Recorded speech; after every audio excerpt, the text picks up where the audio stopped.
Hello, good morning and welcome guys. This is Adit Rai. First of all, I would like to thanks to Pradeep sir who will give me wonderful opportunity to take the opportunity to say something about today's topic. So my today's topic when my birds changed my friend life. So once upon a time I was study in my room. So all of a sudden my friend was coming in my room. So hello Adit, how are you? I am fine. What about you? I am very upset. Why? What happened? I have failed in 12th class. I did not study, and because I am living and my study. No, I want to study.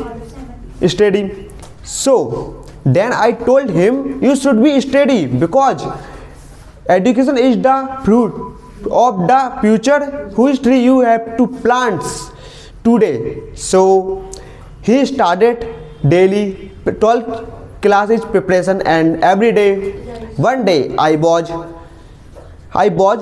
used my mobile in my room. So my friend coming in my room. So thank you bro. Why?